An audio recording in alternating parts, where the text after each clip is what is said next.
A lot of this isn't going to make sense to you, and I'm sorry about that. I'm just going to start at the beginning, with the house.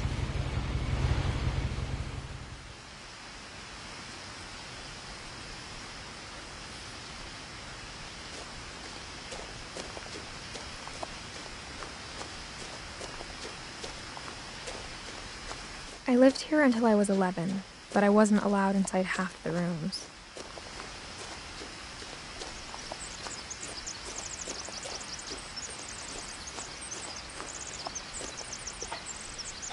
Inside the mailbox were bills from 7 years ago, marked urgent, open immediately.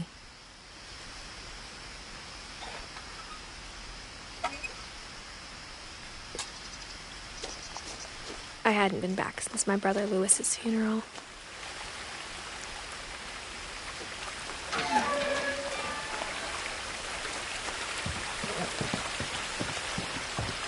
In her will, my mother left me a key, but didn't tell me what it unlocked. Maybe she thought I'd know, or she thought that the mystery would be enough to bring me back.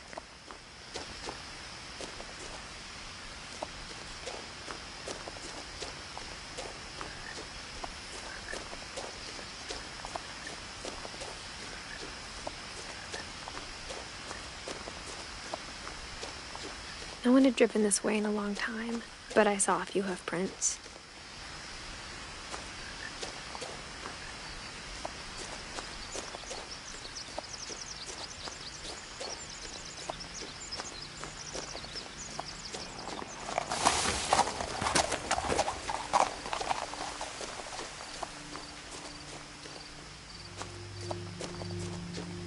The truth is, even after I inherited the house, I never thought I'd come back to it. But now I had questions about my family that only the house knew the answers to.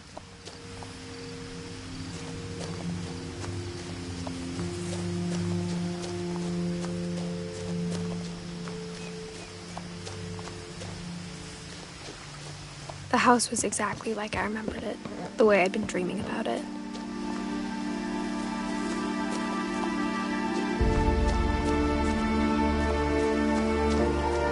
As a child, the house made me uncomfortable in a way I couldn't put into words.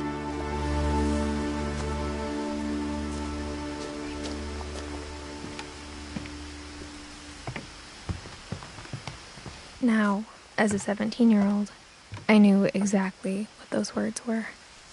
I was afraid of the house.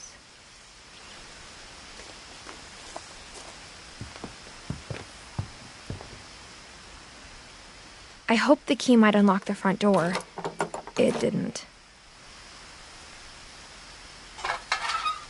Looking in, I felt like the house itself had been waiting for me.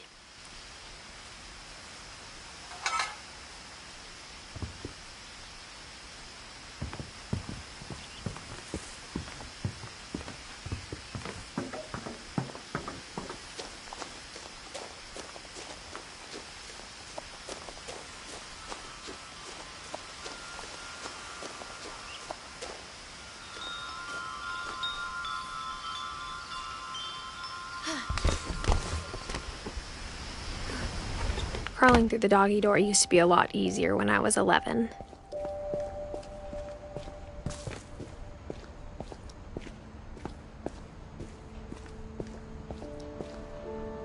The power had been turned off the night we left. For the first time in years, I felt like I was home.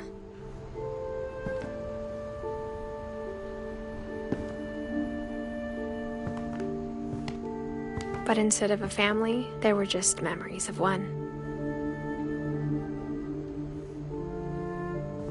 Like how after Lewis started working at the cannery, we all got sick of eating salmon, except our cat, Molly.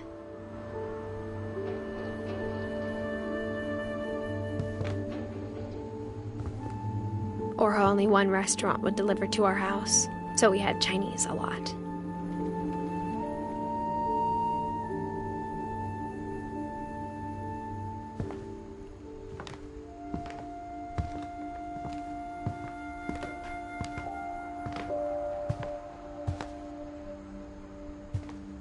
The table was still a wreck from the night we left.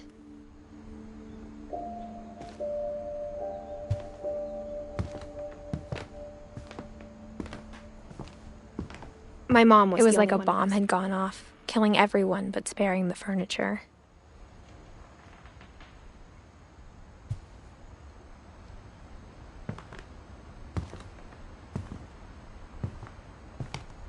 Nothing in the house looked abnormal. There was just too much of it, like a smile with too many teeth.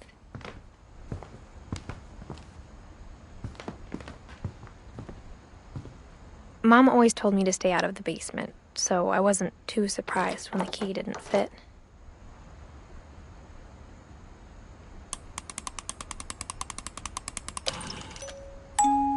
Great-Grandpa Sven built a music box for Barbara, along with the rest of the house.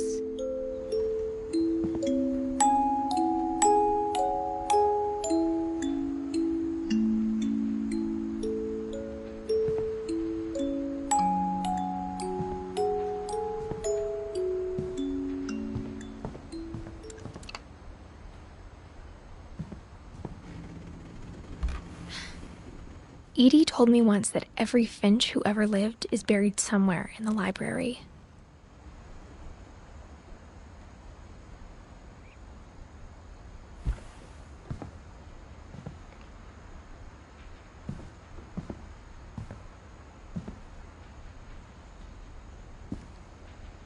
After Milton disappeared, Mom sealed up all the bedrooms. Then Edie retaliated and drilled peepholes.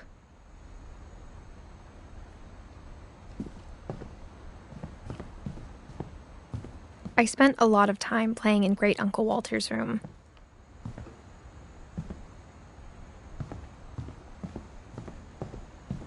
Lewis told me there were secret passages, but I never believed him.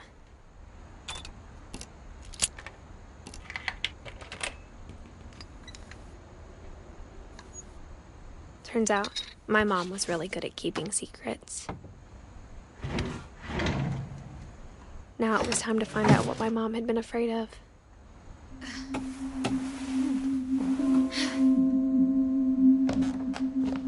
From the paintings on the wall, it was clear my brother Milton had been here before me. Reading this, maybe it sounds like I had a plan, but I had no idea what was behind that door.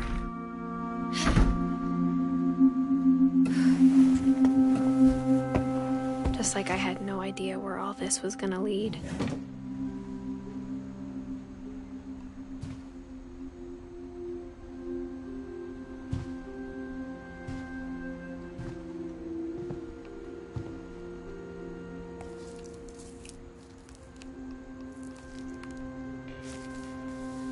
December 13th, 1947. Dear Diary, I'll be gone soon, but I wanted to tell somebody about what's gonna happen. It started when Mom sent me to bed without dinner. I woke up and I was starving, so I looked around for something to eat. The gerbil food was dry, but I didn't mind it.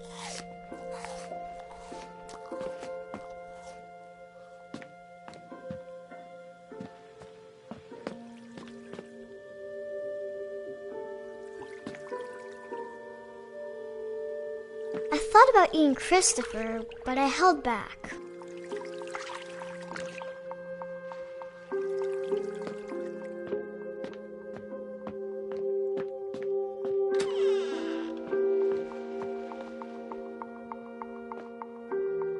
I ate a lot of things that night.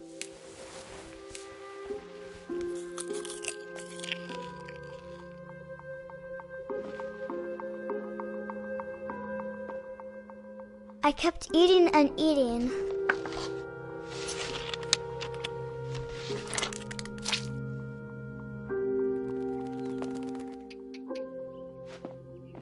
Then I heard chirping outside my window. It was a barn swallow going back to her nest. I reached out for her.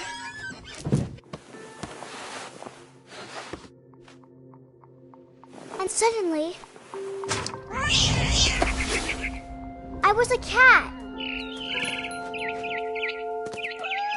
I tried to be quiet, but the bird was really scared.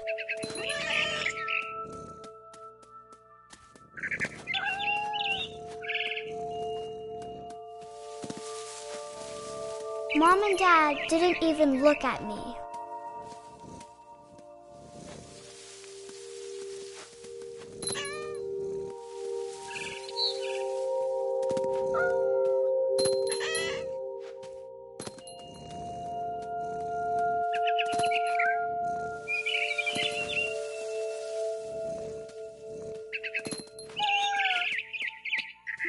I jumped and I almost got her.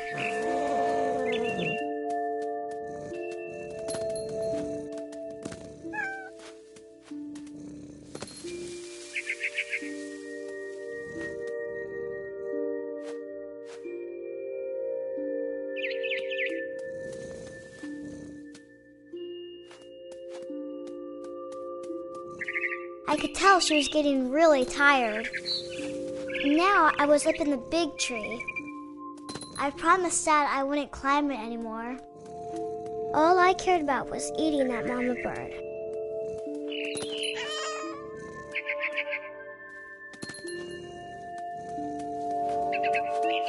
I gobbled her up. And suddenly, I was an owl. First, all I heard was the wind. Then I heard little teeth nibbling in the grass.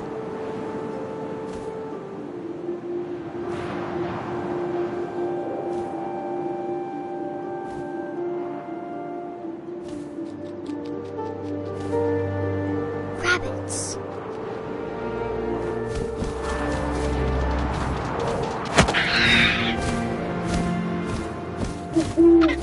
I imagined his face looking up and seeing mine through my talons.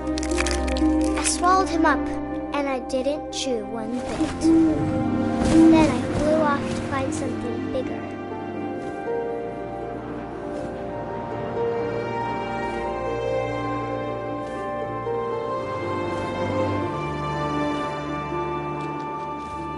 A mama rabbit.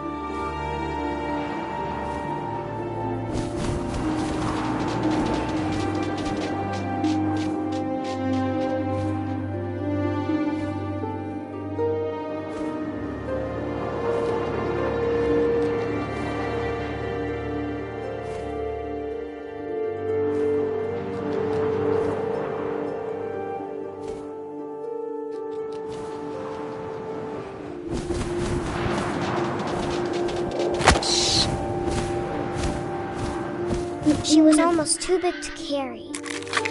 I started choking, but I couldn't stop eating. And suddenly, I was a shark.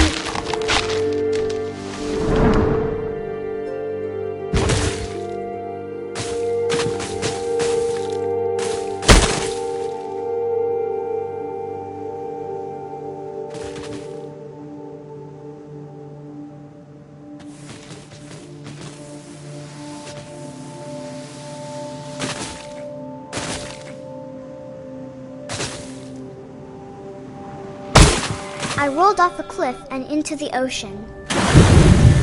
Now, I was hungrier than ever.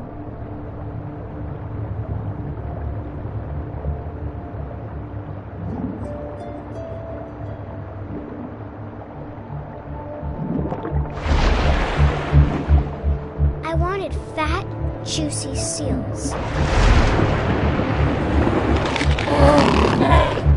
I tore off her flipper, and it tasted really good.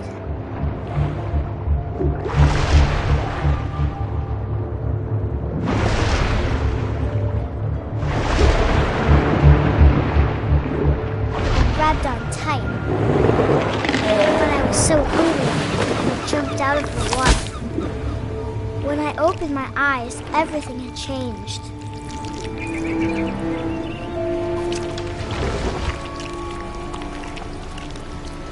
Now I was a monster, and I smelled people everywhere.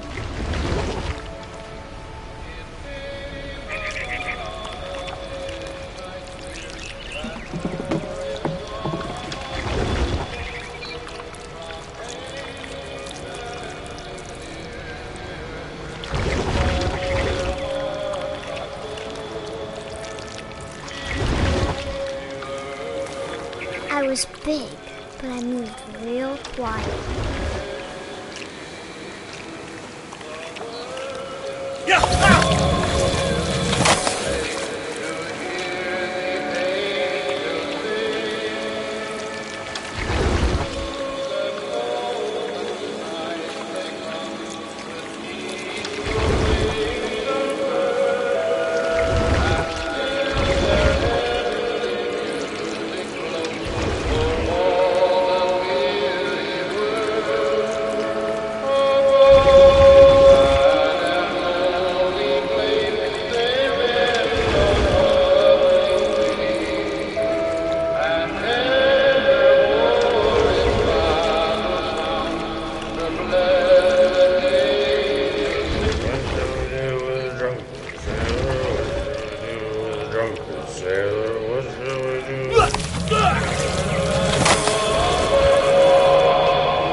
Passenger, I was still hungry. And across the water, I smelled something new. Something I had to have, so I swam towards it.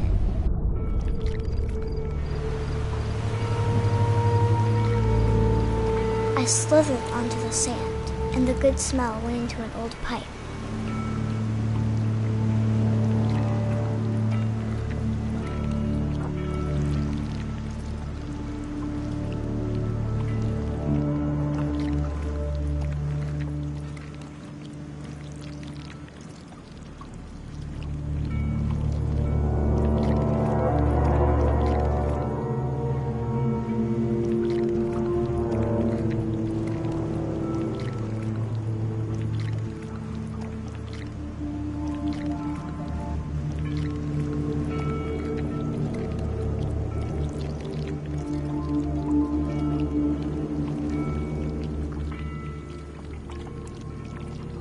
I got closer and closer.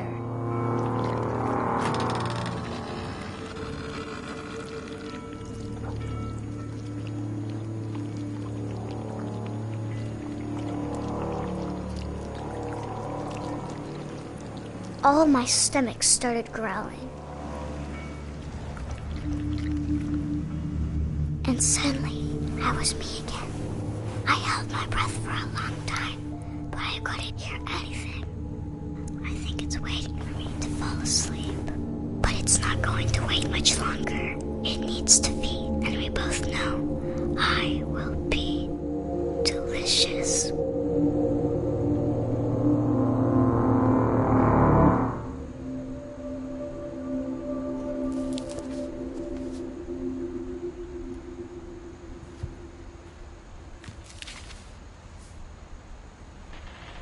I'm not sure if I believed all of that, but I'm sure Edie would have.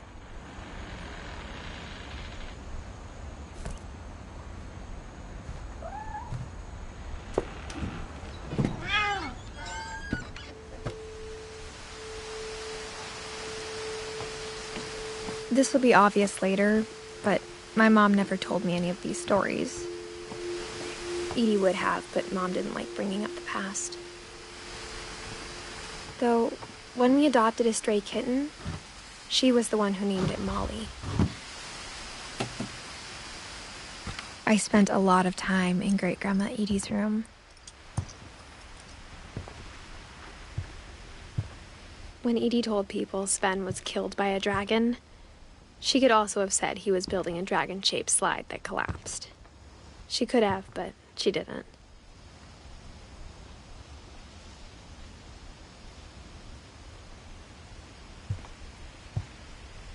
One summer, they evacuated the island, but Edie refused to go. For a few weeks, she was a celebrity. I hadn't thought of myself as Edith Jr. for a long, long time. Edie gave a big interview about a mole man living under the Finch house. My mom was furious. . '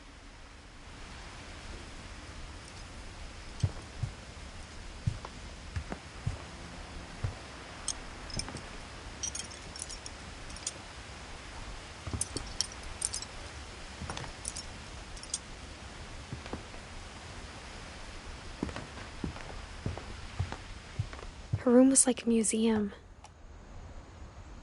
For 500 years, the Finches have been famous throughout Norway for their fortune and misfortune. Odin Finch buries the latest victims of the family curse, his wife Ingeborg and their newborn son, Johan. On January 7th, 1937, he set sail with his family and his house, hoping to leave the curse behind. But 40-foot waves off the coast of Washington send the house and Odin to the bottom of the sea. Odin's daughter Edie, with husband Sven and baby Molly, step ashore on their new home, Orcas Island. Odin Finch is the first to be buried in the new family cemetery. His daughter Edie is already dreaming of a new Finch house.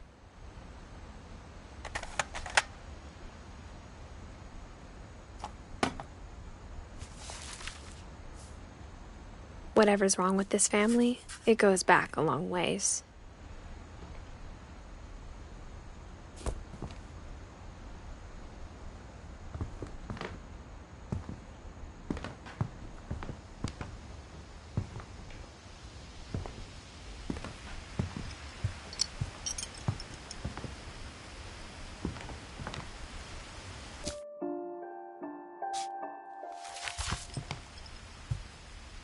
Louis died a week before we left, but Edie had already started to memorialize him. Edie knit me a new pair of gloves every year, just in time to replace the old ones.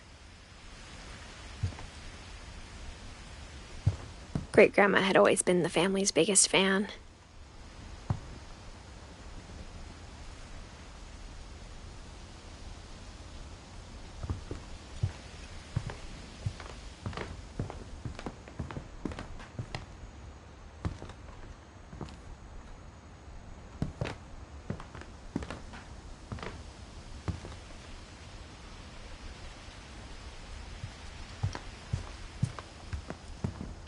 Even in her 90s, sometimes Edie seemed a lot younger than my mother.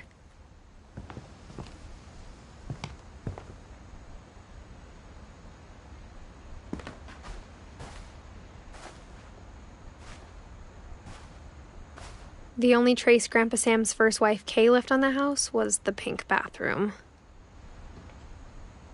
It was a pretty big trace.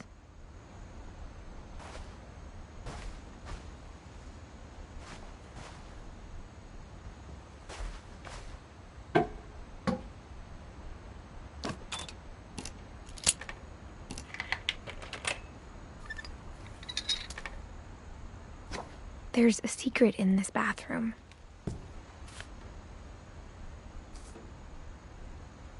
It's in the last place you would look. It isn't in the cupboard.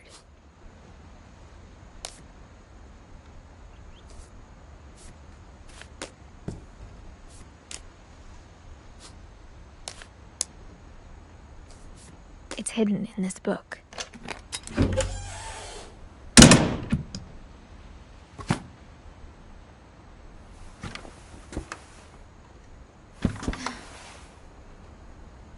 Sven gave Sam an old camera he'd refurbished.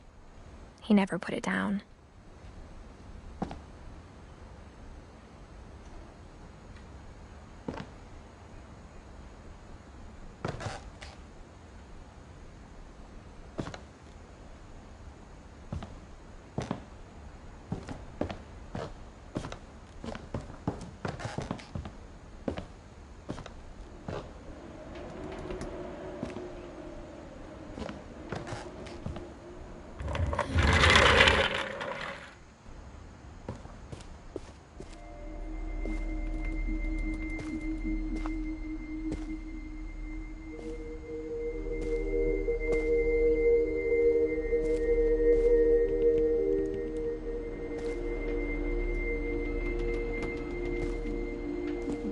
I knew Grandpa Sam had a twin,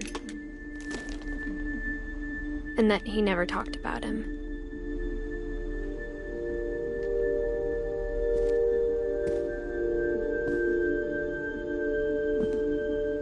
I guess my grandpa didn't like history any more than my mom did.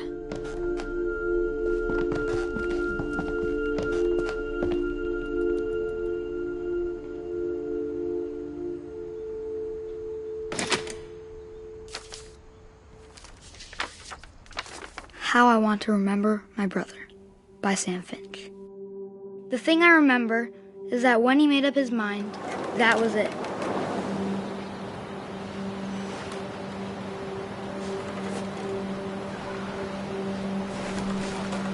My brother said he'd die before he ate another mushroom, and he did.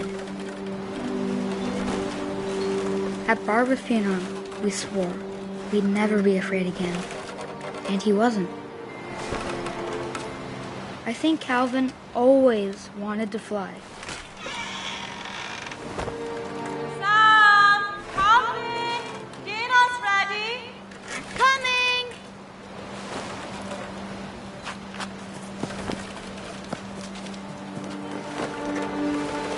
But that day, he finally made up his mind to do it.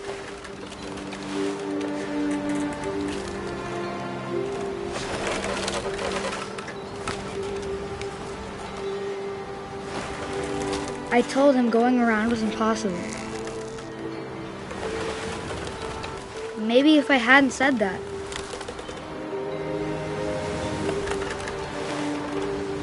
Calvin, I'm not gonna tell you again. Maybe if the wind hadn't picked up. Then maybe he'd still be here. But I doubt it. I think he'd already made up his mind. That's what I want to remember about my brother.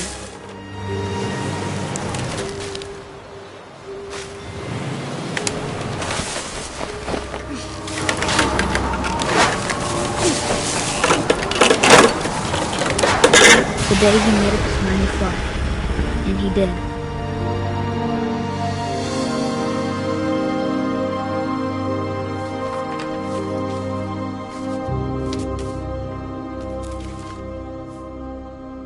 Calvin's story felt strangely familiar.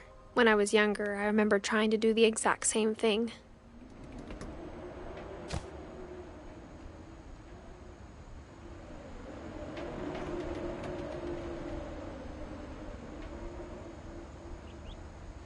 After the funeral, Edie roped off Calvin's half of the room.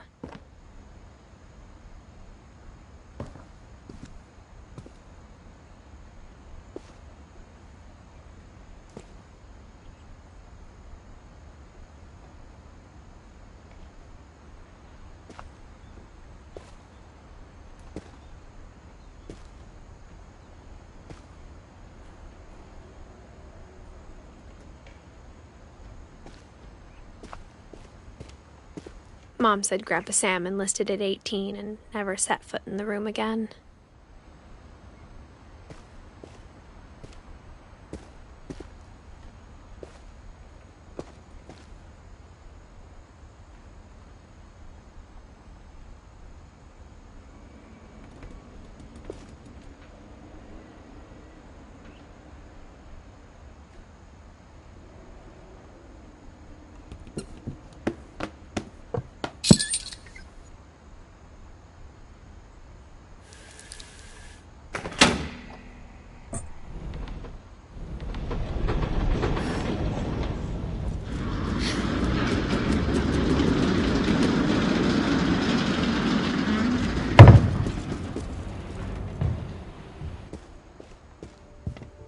The passages were a pretty tight fit.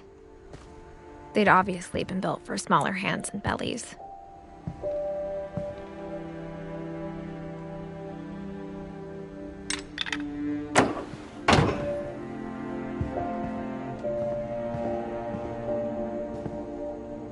Edie's father, Odin, built the original house.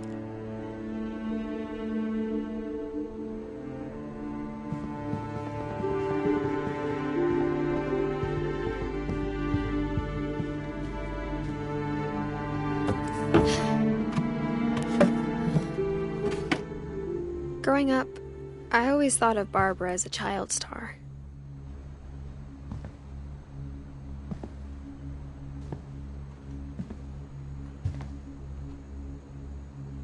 I never thought about how hard it must have been for her afterwards.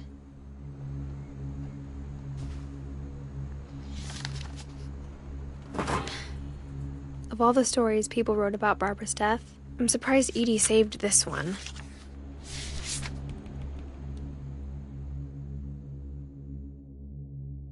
Old Jack here with another ghastly tale inspired by America's most unfortunate family.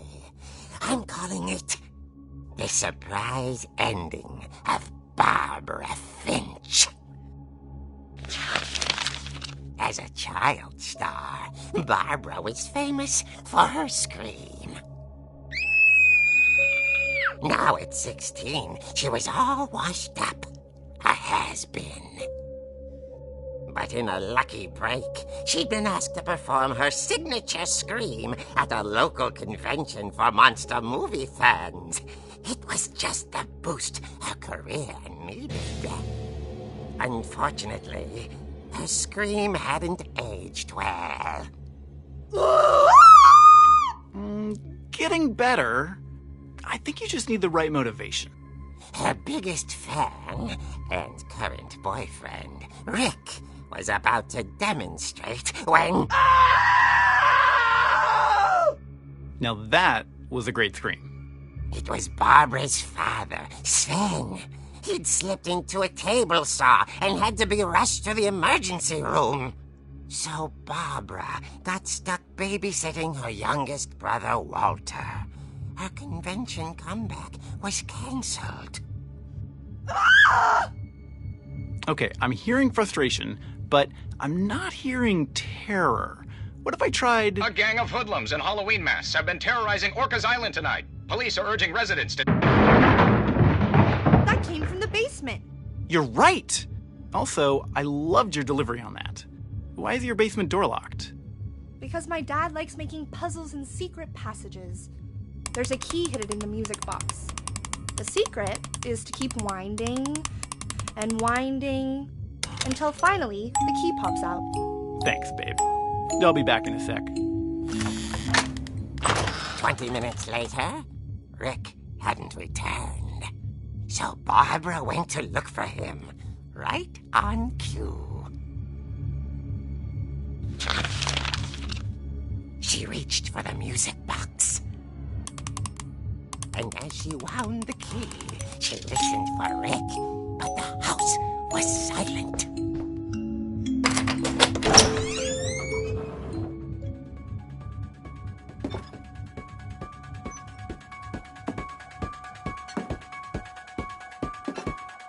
She found Rick's crutch and imagined the worst.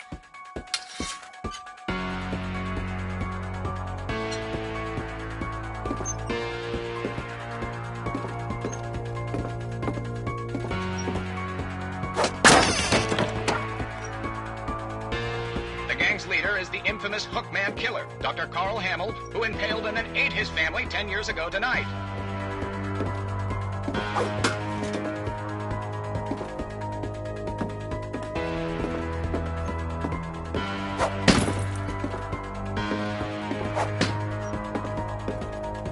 The old Finch rattled and grew still.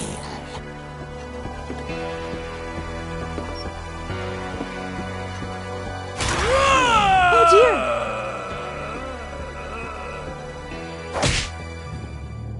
Oh! Rick?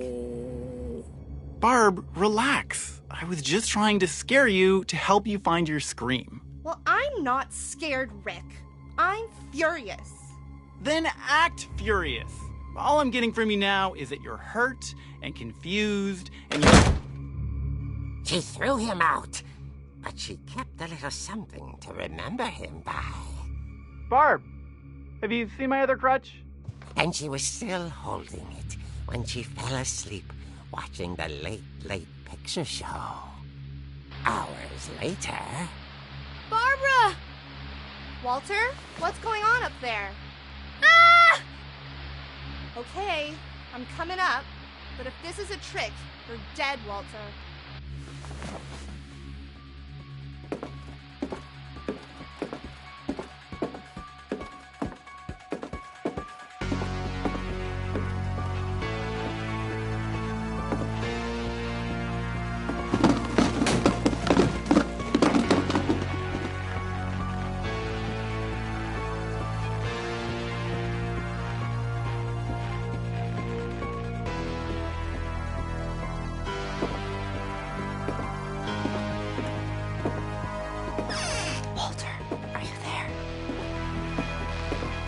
Walter had vanished, but his bedside radio was still on.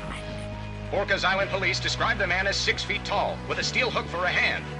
Residents are urged to lock all doors and windows and notify the police of any suspicious activity. Barbara turned, saw the hook man, and was speechless. He was quite smashing. And he was.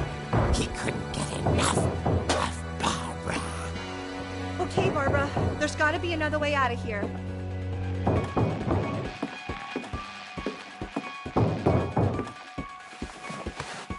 That night, she played her part beautifully.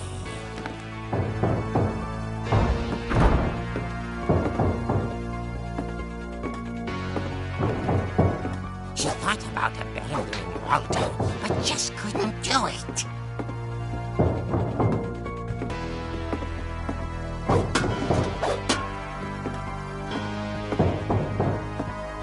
Molly's door hadn't been opened in years. The hinges groaned.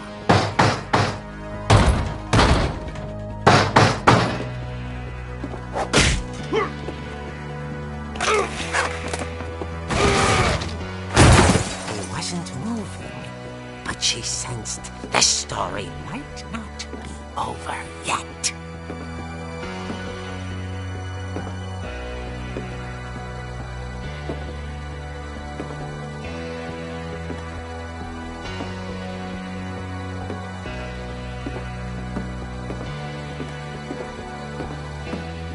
The hookman had vanished.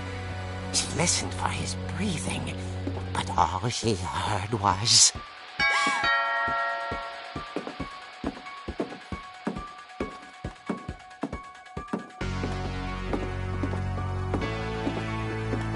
At the door, she heard whispering.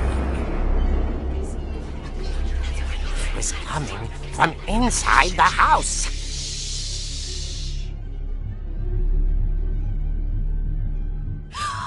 Oh dear.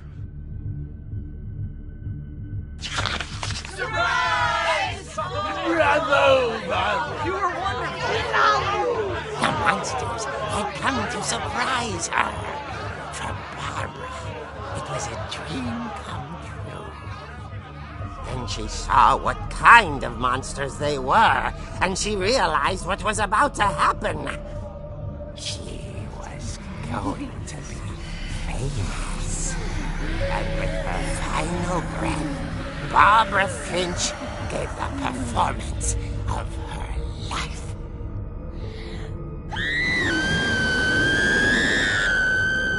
I wasn't there myself, but I hear Barbara was magnificent.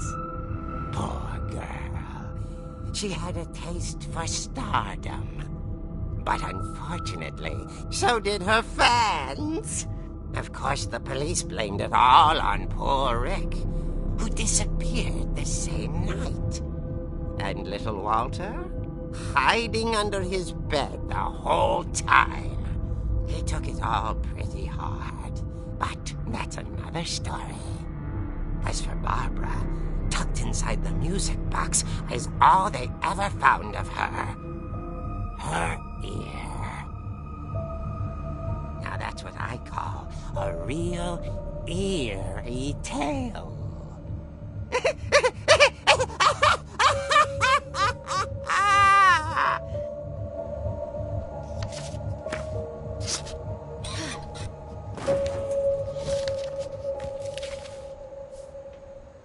Edie told me all Barbara wanted was to be remembered, as absurd as that comic was.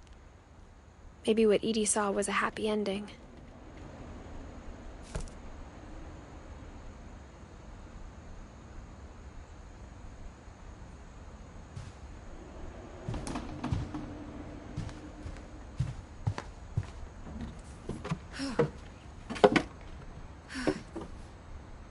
I guess now I know why Mom didn't like me playing with the music box.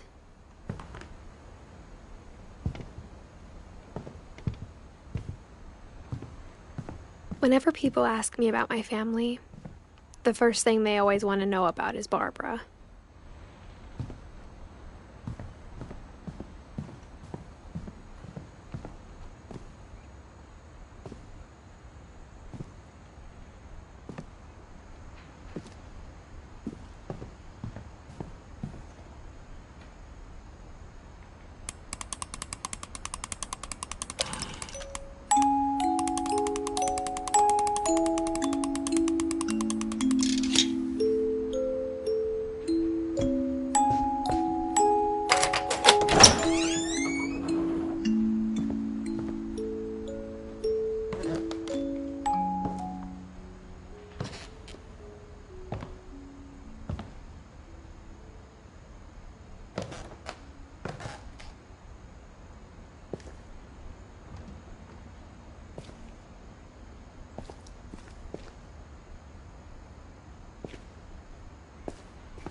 Mom said the basement was off limits, unless I wanted another tetanus shot.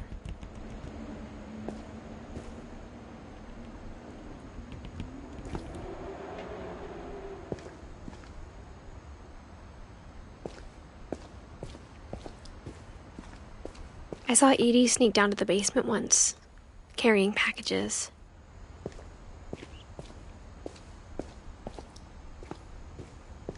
I thought maybe she was hiding presents.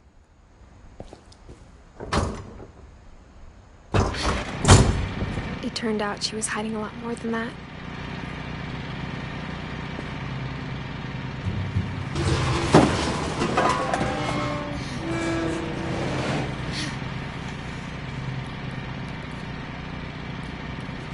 I remember asking Mom once about where Walter had gone. She said after Barbara died, he got as far away as he could.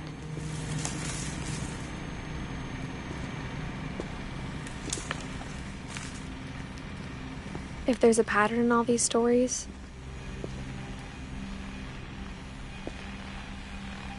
I think it's that none of us has gotten very far.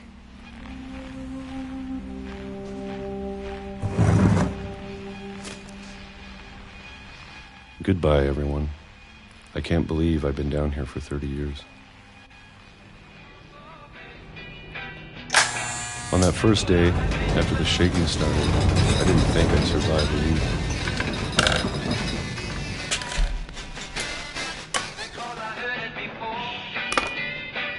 But after a few days, I settled into a routine.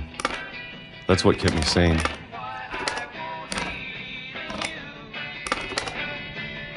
Having a schedule, living for today. I always expected to be dead tomorrow. But if you wait long enough, you get used to anything.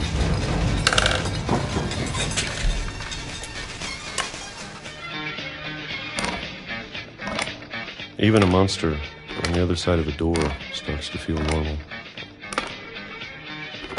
Almost friendly.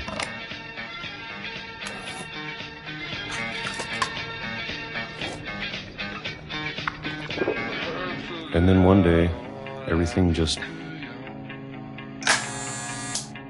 stopped. Whatever that thing was, it was gone. Maybe it got tired of waiting. Or maybe I just got tired of being afraid.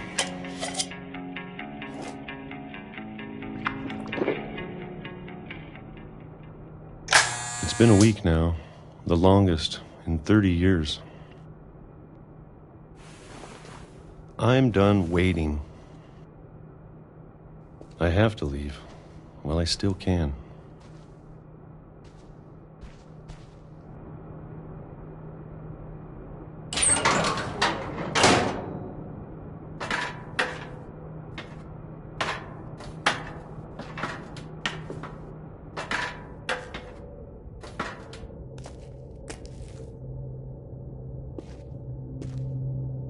I know it's out there, somewhere. Whatever killed Barbara and Molly Calvin. Maybe this is all a mistake. But I need to stop living the same day, even if it kills me.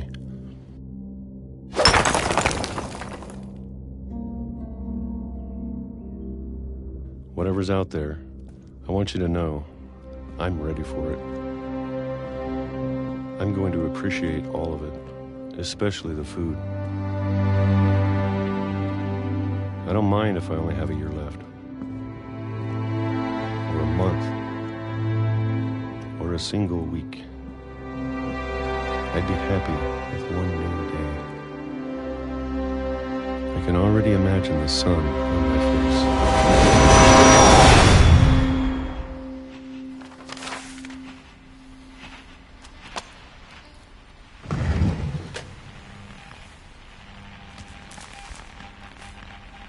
Walter died when I was 6. I can't believe my mom never told me he was down here.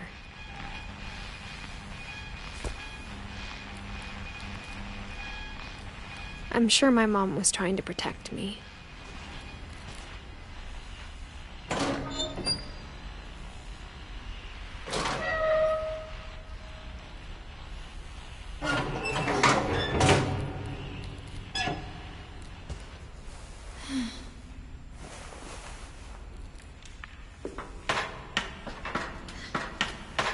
Maybe she was afraid I'd end up like Walter. But if she never told me about an uncle under the house, I can only imagine what else she was hiding.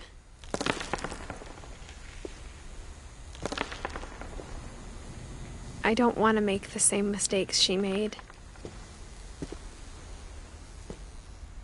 Trying to bury something that's still alive.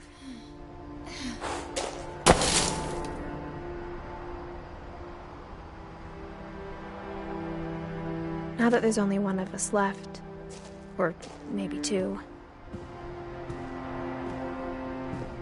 I thought it was time I heard the stories for myself and found out what happened to everyone else. But now I'm worried the stories themselves might be the problem. Maybe we believed so much in a family curse, we made it real.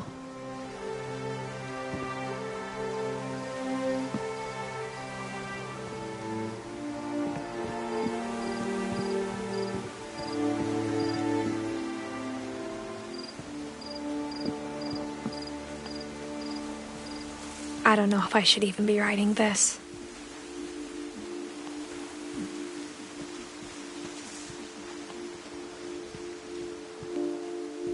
Maybe it'd be better if all this just died with me.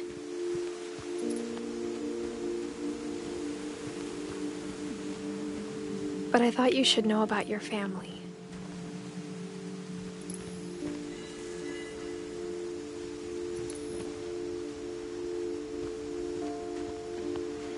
And the history you're a part of.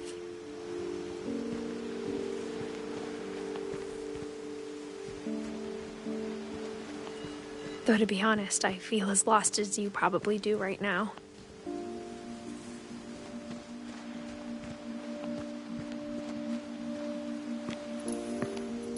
I think the people in these stories believed them, for what that's worth.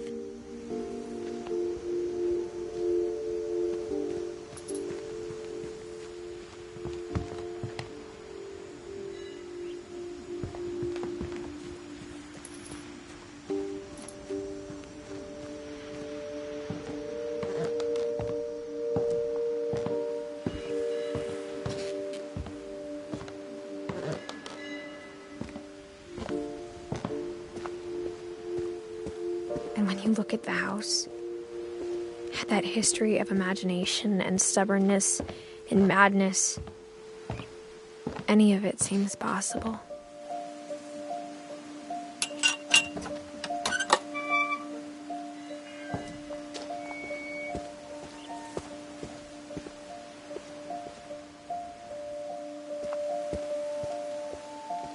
I think we've been surrounded by death for so long, we've just gotten used to it. What kind of family finishes building a cemetery before starting the house?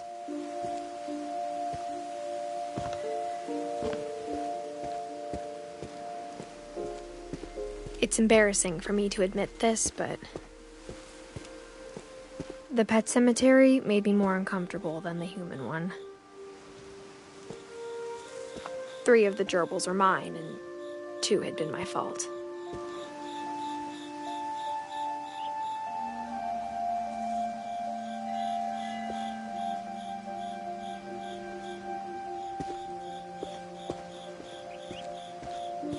Sven built the house, but it was Edie who designed the cemetery.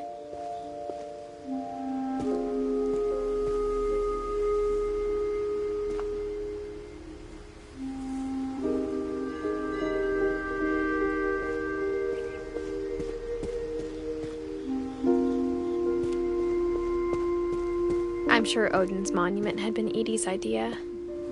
My mom was always trying to move on, but for Edie, the past never went away. She could see it poking out of the water at low tide.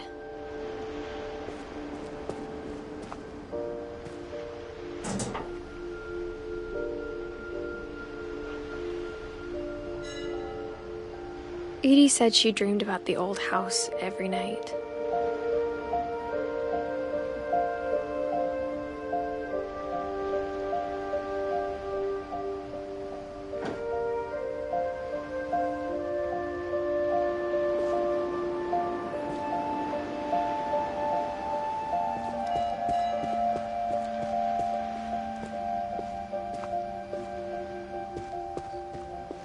Edie's side was always easier for me to understand. But the older I get, the more I can see where my mom was coming from. Her dad had been pretty strict, but it wasn't enough to save her brothers. She was just trying to do better.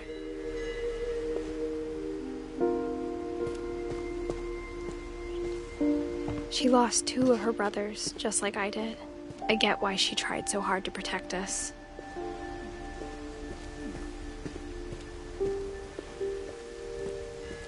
There's so many things I wish I could ask my mom now. Part of me thinks this is what she wanted all along.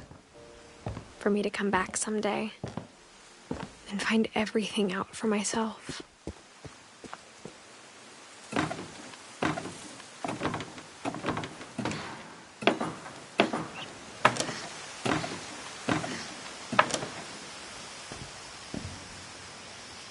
But looking back on it now,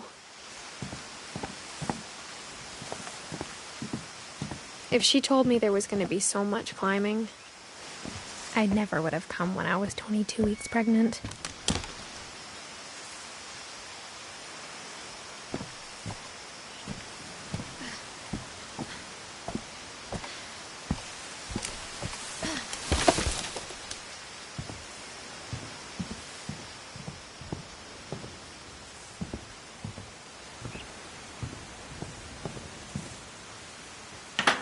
I never met Grandpa Sam, but I think he and my mom had a lot in common.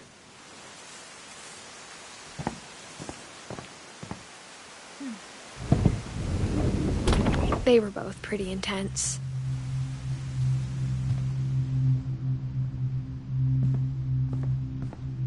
Sam spent his life shooting photos, but Mom said he got nervous being in front of the camera. I guess we're all afraid of something.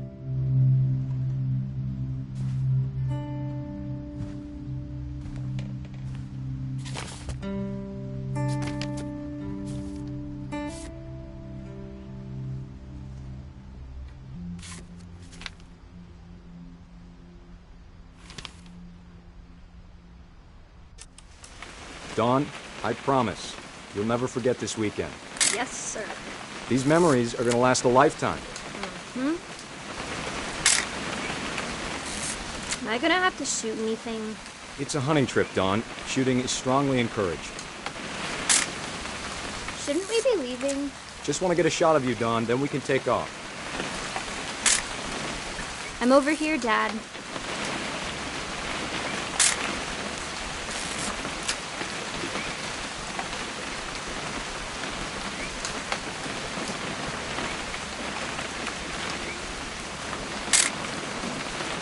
Quite.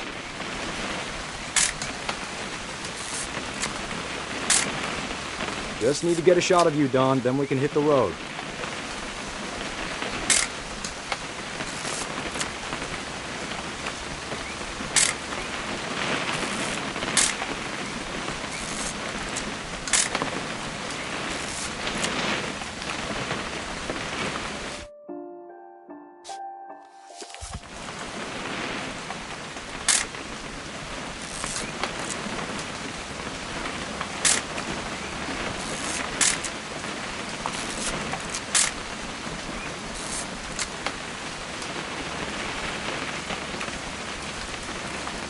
What? Perfect. It's gonna rain the whole weekend, isn't it? I will never forget this weekend, Dad. That's the spirit. Okay, got it. I'm gonna take some pictures, okay? Just be careful. That camera's older than you are.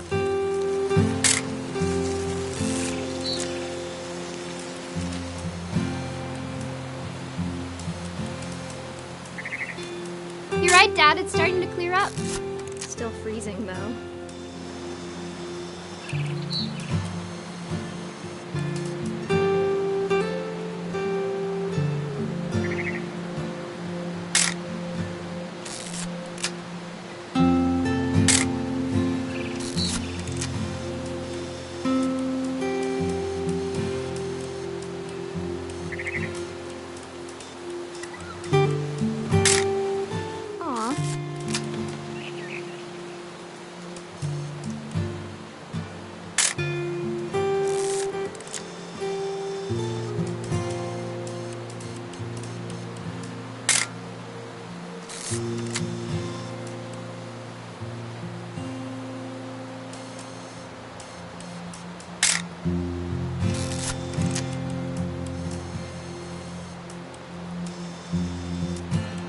Definitely should not have drunk all that coffee.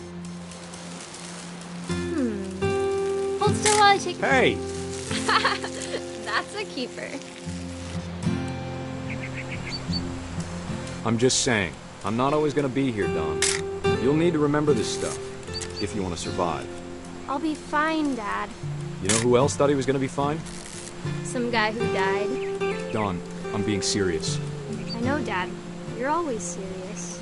Doesn't being out here make you want to chill out? Well, to tell you the truth, I haven't been out here in 20 years.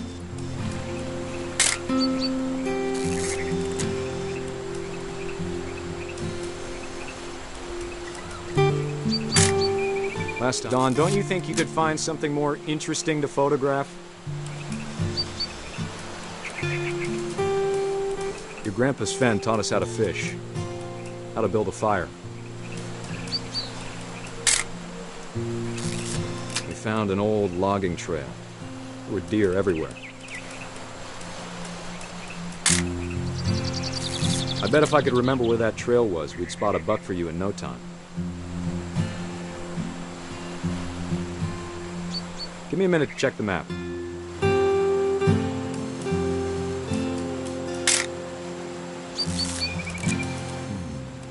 Dad! Good eyes, Don.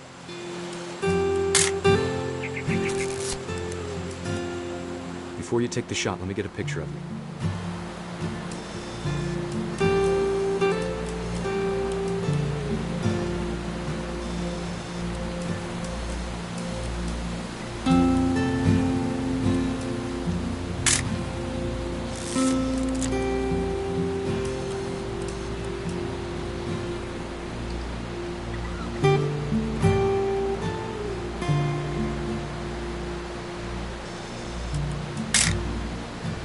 Here, Dad. Dad, I... Just... let me get behind you. Do I have to do this? Don, you don't have to do anything. But if you want to survive, you'll need to be strong.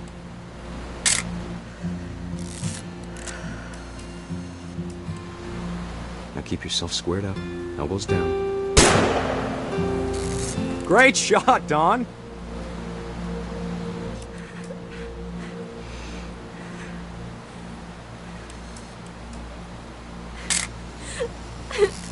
I'm proud of you, Dawn.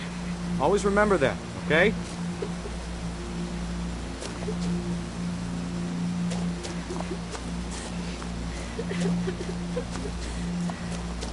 Sorry, Don. Just gotta reset the timer.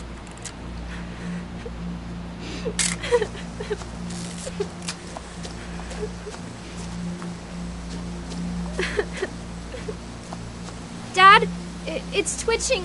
I think That's it's totally normal, Don. Just focus on the camera. Try not to think about... Dad!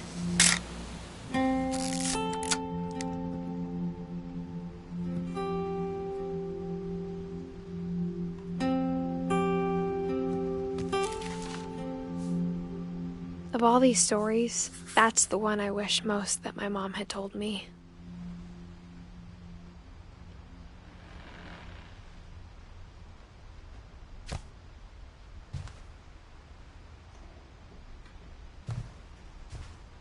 Instead of hiding from death, Sam seemed to go out of his way to meet it.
After Sam died, my mom and Edie got really close.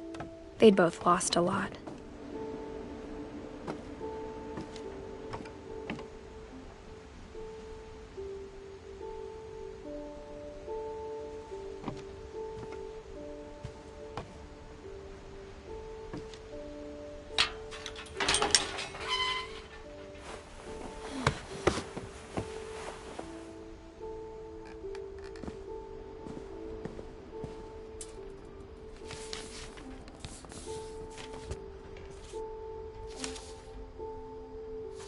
Dear Kay, do you remember the way Gregory used to laugh when he thought he was alone?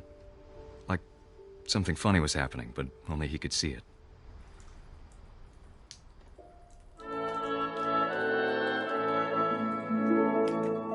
I think he saw things the rest of us don't.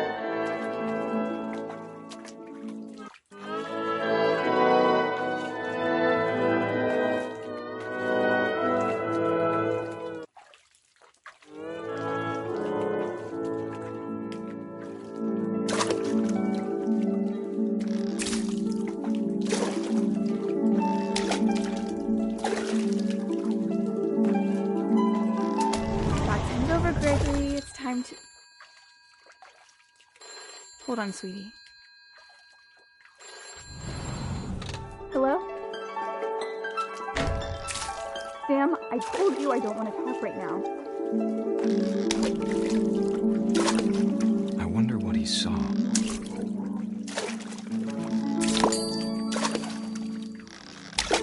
What his world was like.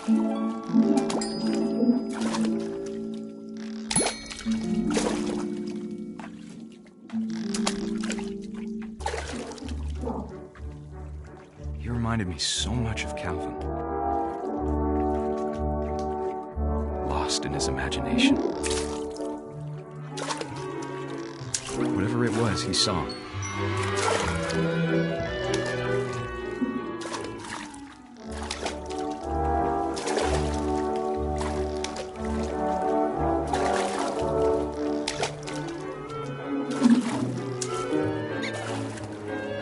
It sure made him happy.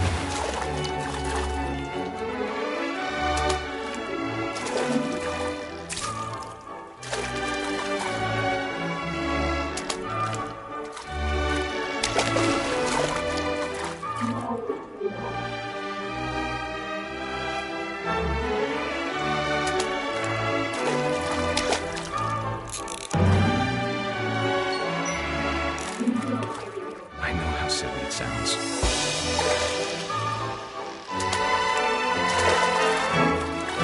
But I worried about a baby being too happy. But I could feel him slipping away.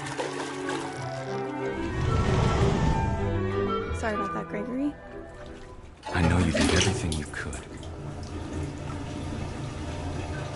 Maybe if I hadn't called that night. Damn it. I wish he could have told us about the world he saw.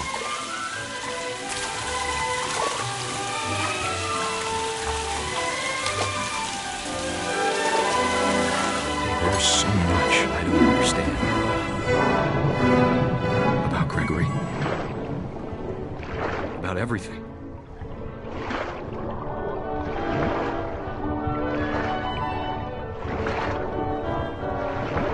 But I know what happened wasn't your fault.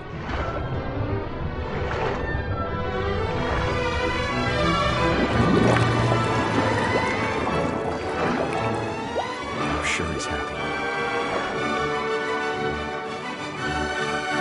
He'd want you to be happy too.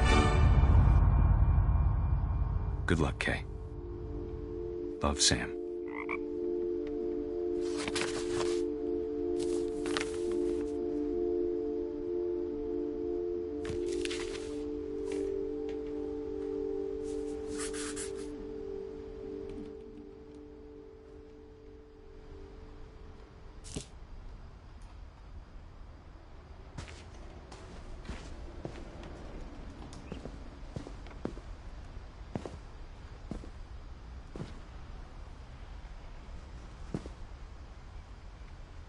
I can't imagine my mom ever writing poetry, and yet...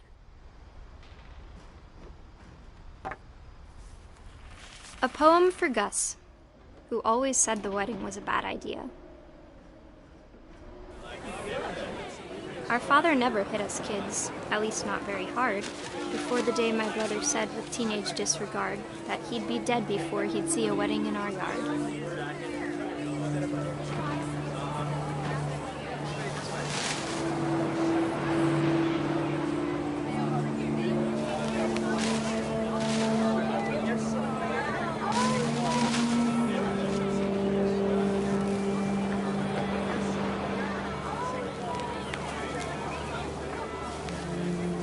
My father made him come, of course, but Gus stood far apart, just flew his kite and bottled up the storm inside his heart.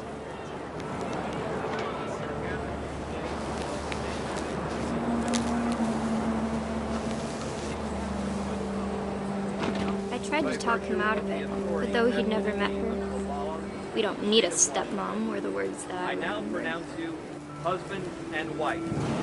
You may kiss the bride.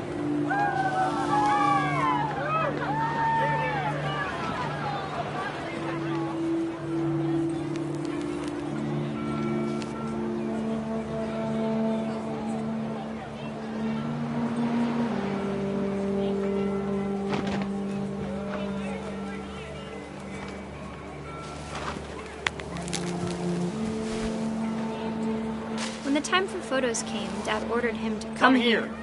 But Gus declined, and as a sign held up his middle finger.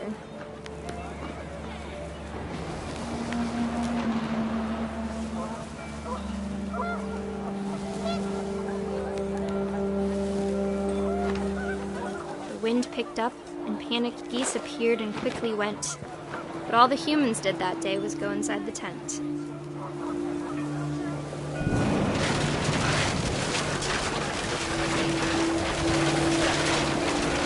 The rain came down in buckets then, but no one seemed afraid that nature might destroy the tent our dad had crudely made.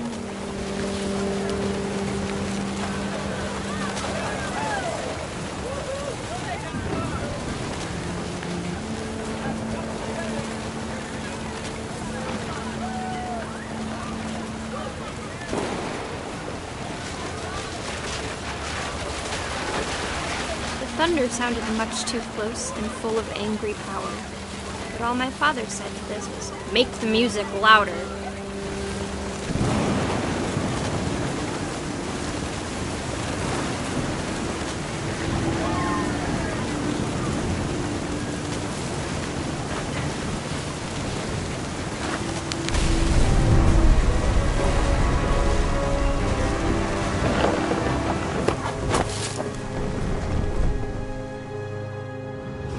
I wish that I could truly say I thought about you on that day.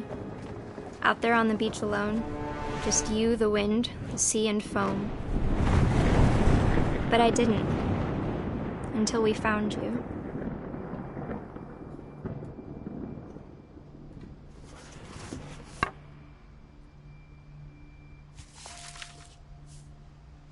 She never talked about him, but Mom told me once if I was a boy, they were going to name me Gus.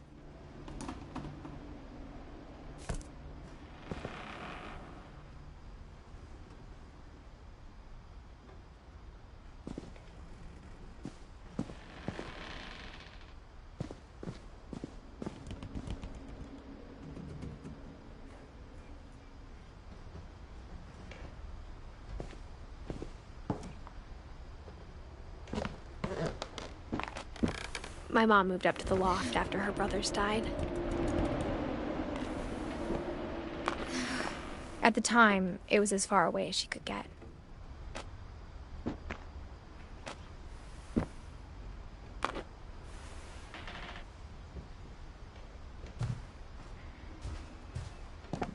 She spent a summer building houses in Calcutta, where she met my dad, Sanjay.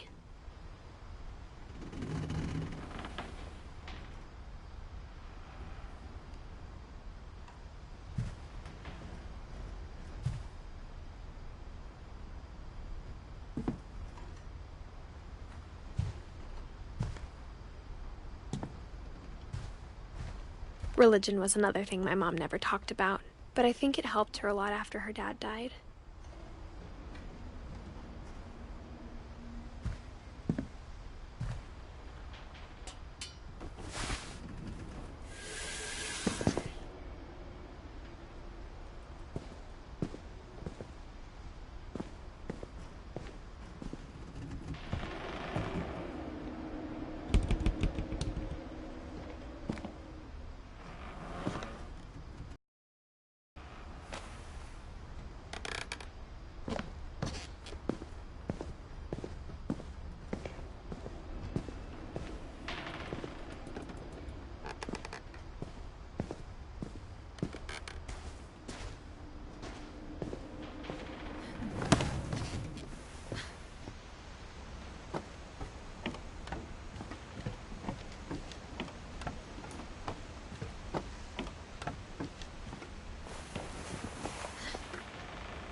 My mom moved to India a week after graduation and got a job teaching English.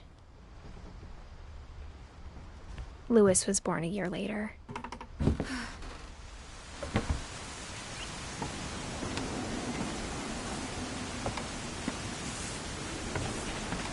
When my dad died, I don't think Mom knew where else to go. I'm sure Edie was happy to have her back.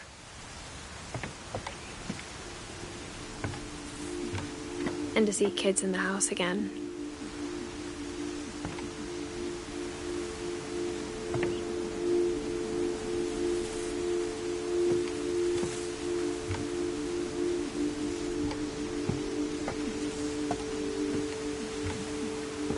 The house had to get a little bigger, but Edie was used to that.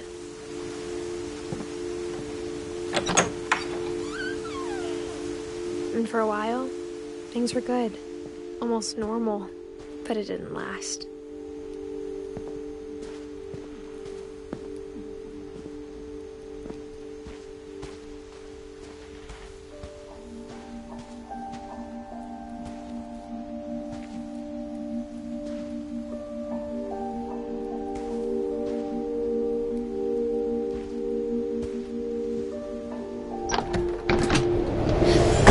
The beginning of the end was Milton's 10th birthday, when Edie gave him a castle.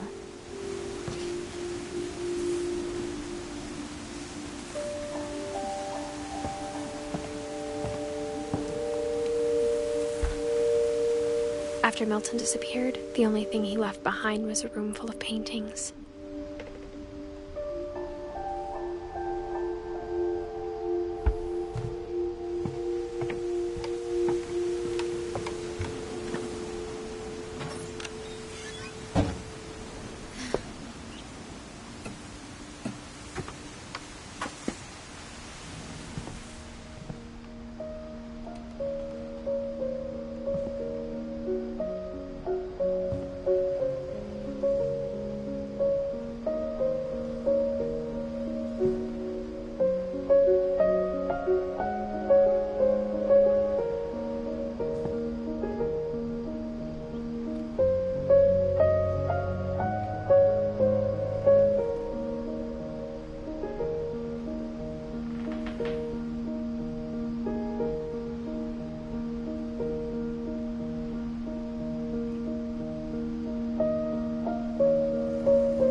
Milton Finch in The Magic Paintbrush.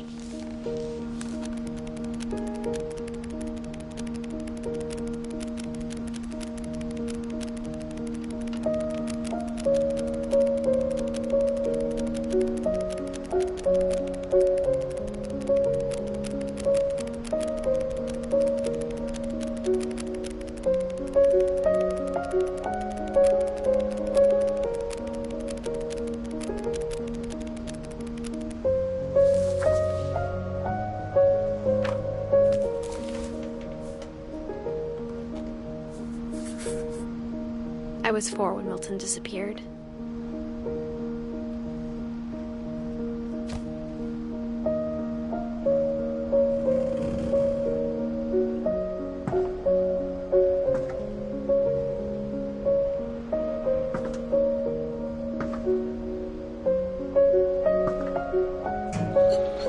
Mom spent months searching for my brother. Then she sealed the doors.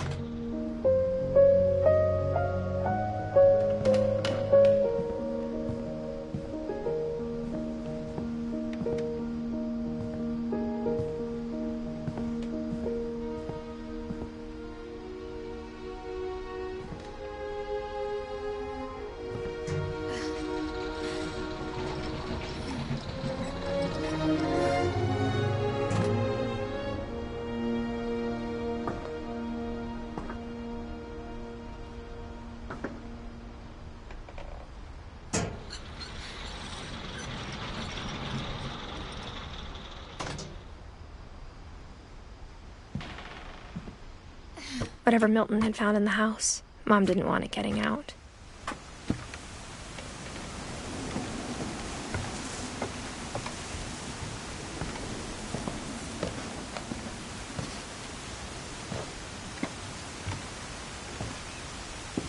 Mom definitely blamed Edie, but I think Louis blamed himself. After he graduated, he just spent more and more time in his room, until Mom got him a job at the cannery.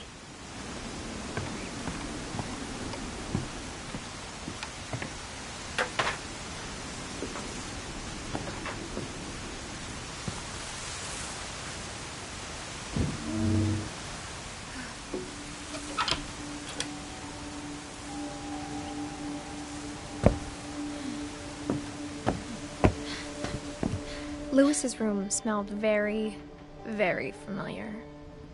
That part of him lived on.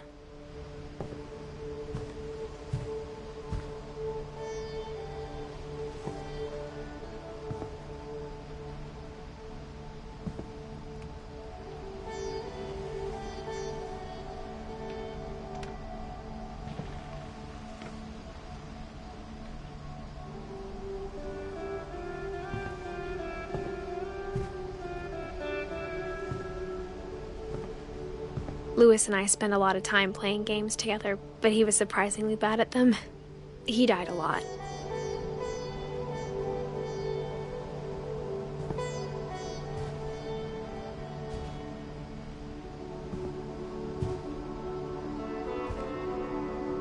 He was so proud of being Indian.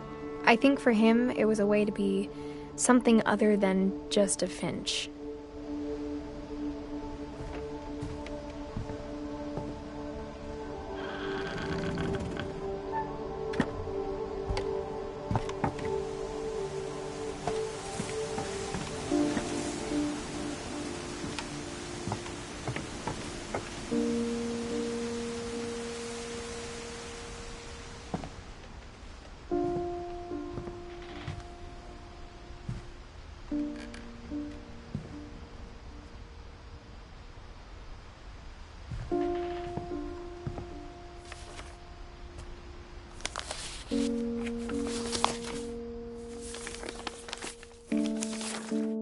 Dear Mrs. Finch, as Louis's psychiatrist, I can understand your desire for an explanation.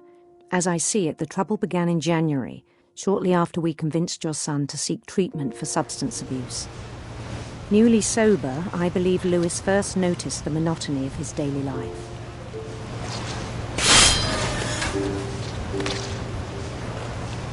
He kept working at the cannery. but he withdrew part of himself.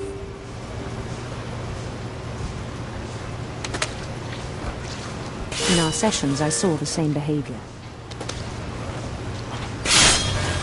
His mind began to wander.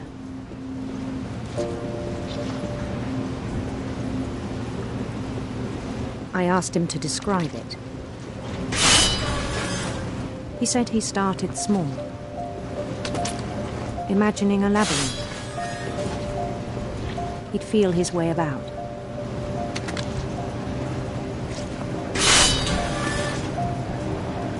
Then something moved. Bats. And toads.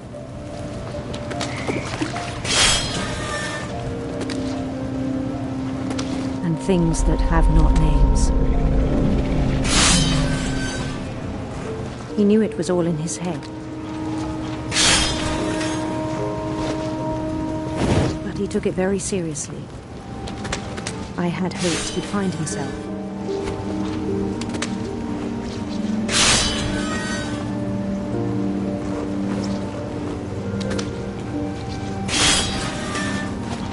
But he found something more. I worried about him then. Daydreaming at the cannery. I spoke with his boss. But he said Lewis had become a model employee. Methodical, tireless, focused.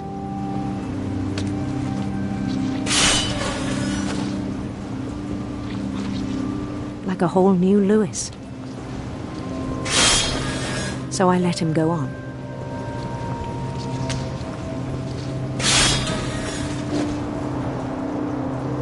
I even encouraged him. It seemed very promising at first. He told me he'd made a new friend.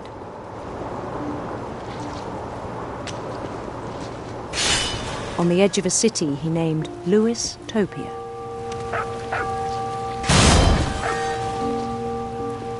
He built the city up slowly, brick by brick. Then he made musicians.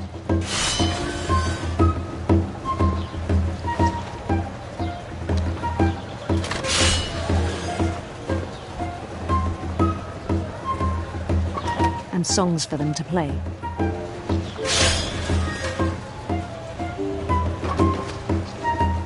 He talked about starting a band. And he was always humming something. Day his imagination grew stronger. His chopping was as reliable as ever. Then one day it struck him that all the cheering crowds, even the stones under his feet, were all in his imagination, so he could do whatever he wished.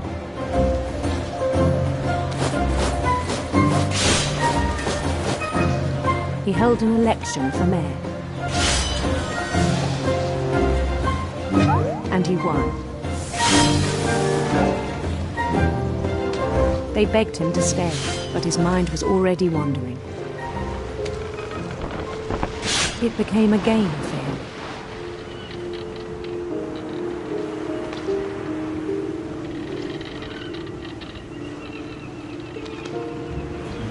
He'd conquer a city, then immediately push on.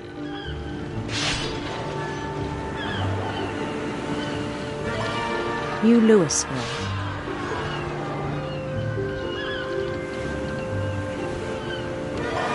St. Louis.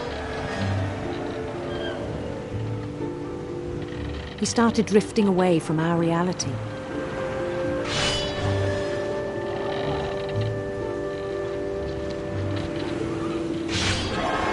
Minneapolis, until one day he forgot to go home from the cannery.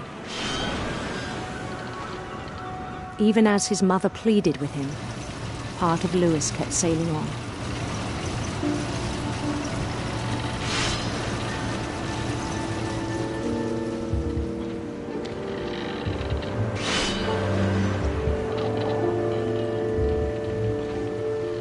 In Louisburg, he heard rumors of a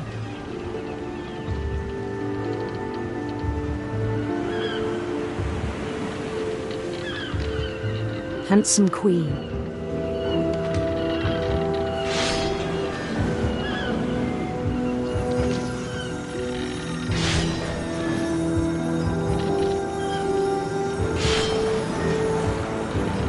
The queen was on her own quest for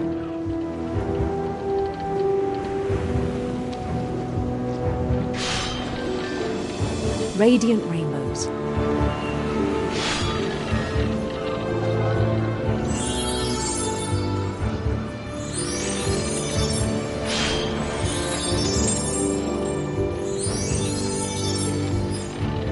He followed the sound of her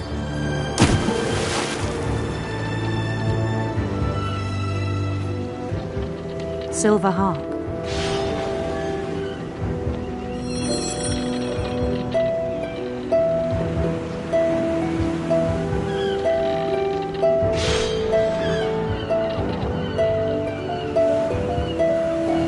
His chase led him to a golden palace east of the sun and west of the moon.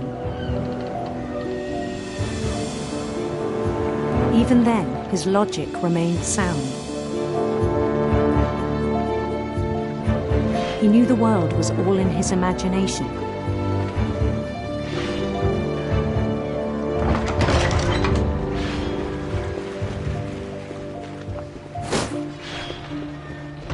But he was so proud of having created it. In his own eyes, he'd become something greater than a king.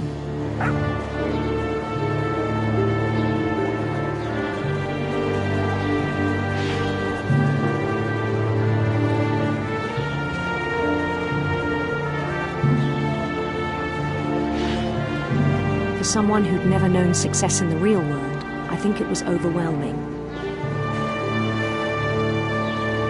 And then it struck him that the real Louis was not the one chopping salmon, but the one climbing the steps of a golden palace.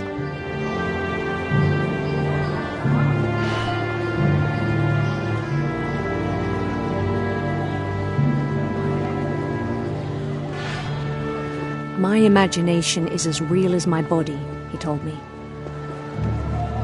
It was hard to argue with him.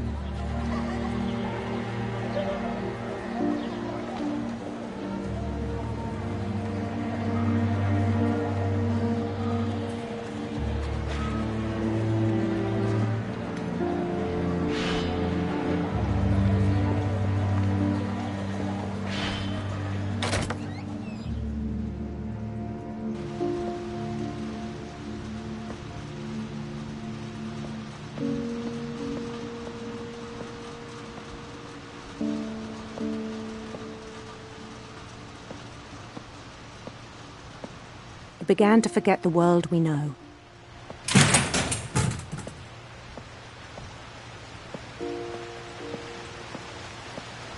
I think it pained him to remember Louis, the cannery worker.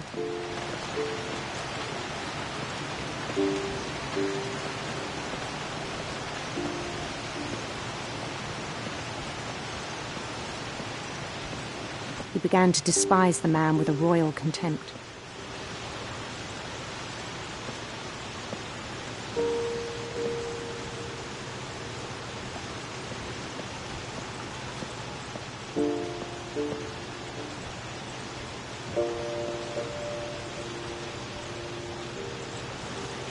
I still thought I could save him.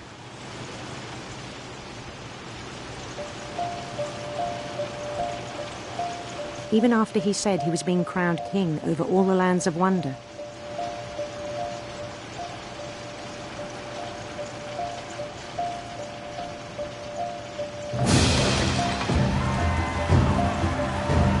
The palace would be packed with his companions.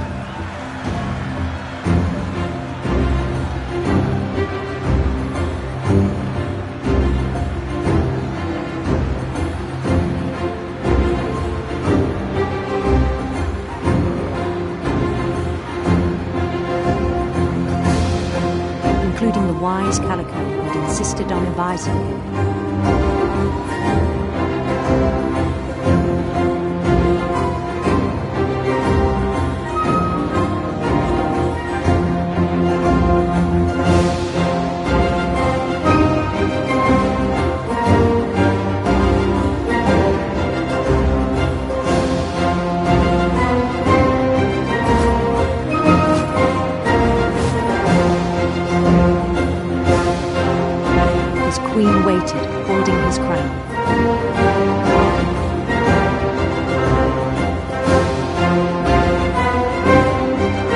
There's only one thing left to do.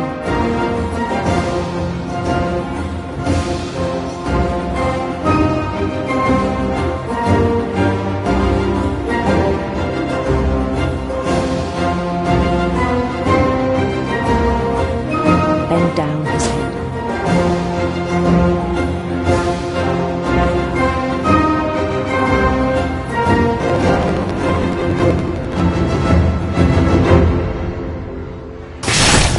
And the rest I think you know. Mrs. Finch, your son was a kind man who will be missed by all of us who knew him.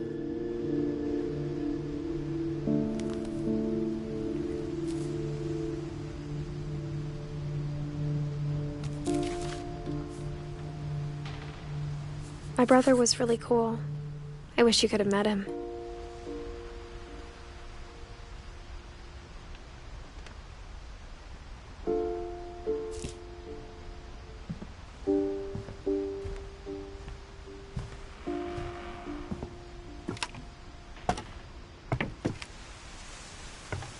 On the way back from Lewis's funeral, my mom told me to start packing. She waited until the day before we left to tell Edie.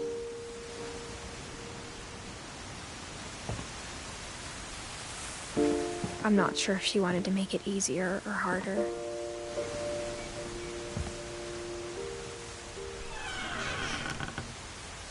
I wish we'd stayed.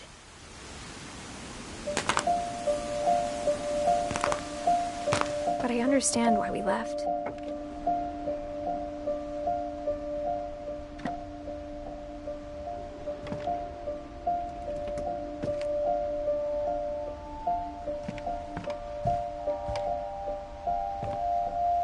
My mom ended up leaving everything behind.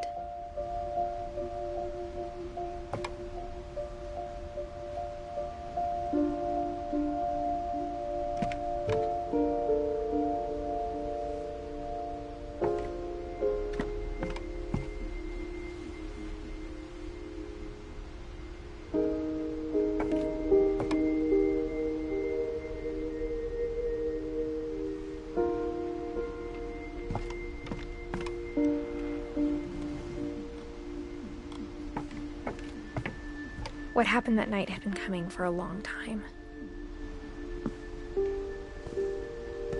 Maybe it should have come sooner.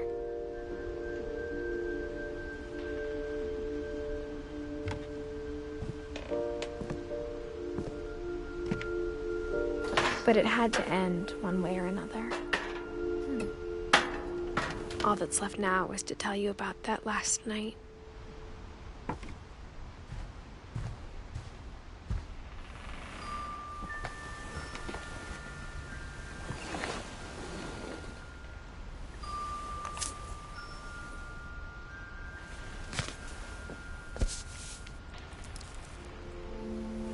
That whole last day, Edie just watched us pack and didn't say a word.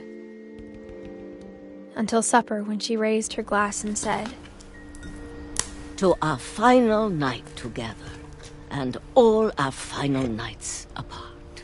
Grandma, you know what I said about alcohol. Some of your medications are very Edith, specific. I left a present for you in the hallway. Why don't you go open it?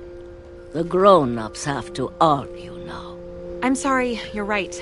We're all leaving tomorrow. Let's just enjoy our last... I'm not leaving. Edith, you're excused.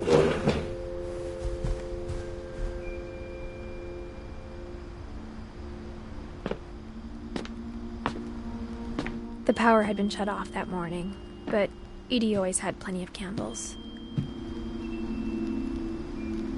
When my mom sealed the library, I don't think she knew about the other entrance. Or that Edie had a key to it.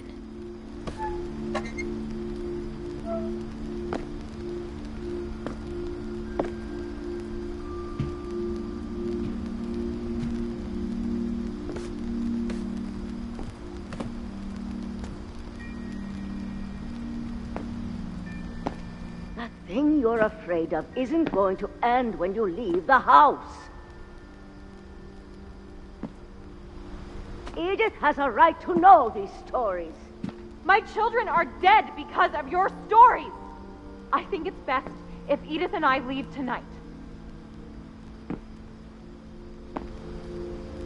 We'll have the nursing home send a van for you in the morning. Okay?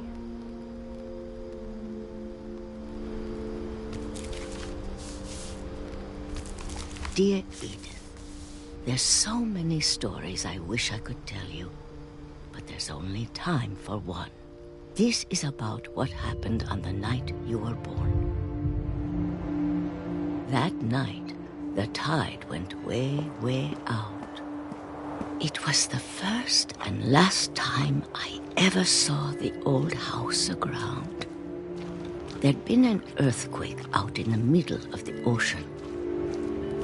They called it the lowest tide in 1,000 years. God, it smelled awful. You know, I've seen that house every day of my life.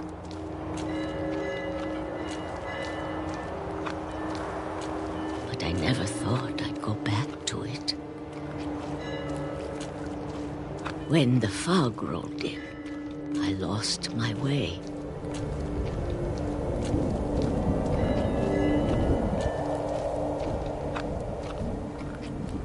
I got turned around.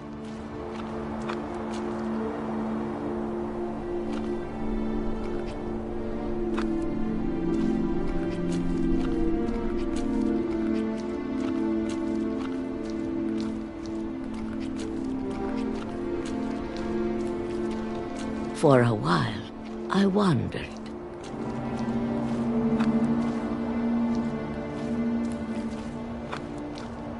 I started seeing things.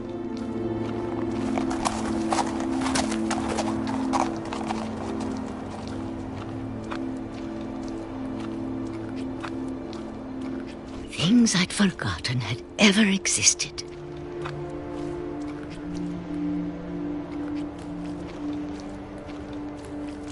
But when I saw them, they felt like old friends. That night, a lot of things came back to me. Or maybe I came back to them.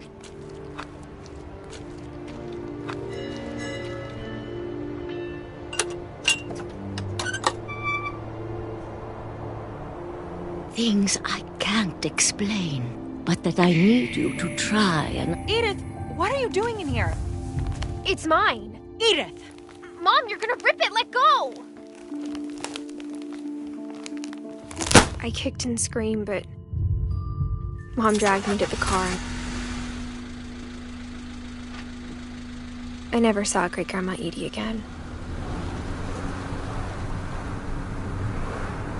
The next morning, the van came to pick her up, but she was already gone.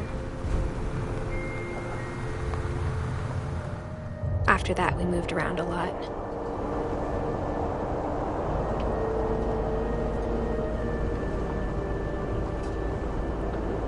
We both tried to make the best of it.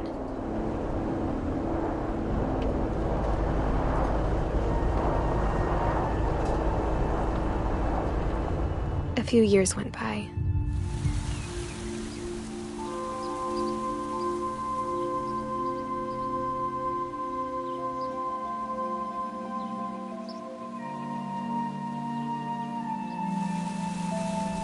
My mom didn't like to talk about it. But she started getting sick a lot. The rest happened pretty quickly. She got better for a while, and then she didn't.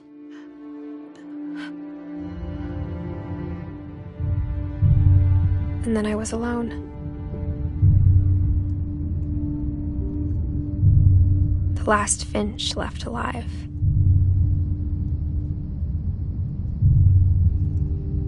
Until I found out about you. I'm still not sure what to tell you about all this.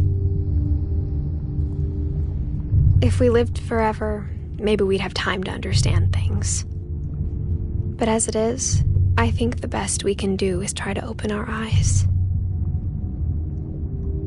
And appreciate how strange and brief all of this is. This journal was supposed to be for you. now I hope you'll never see it. I just want to meet you and tell you all these stories myself. But I guess if you're reading this now, things didn't work out that way.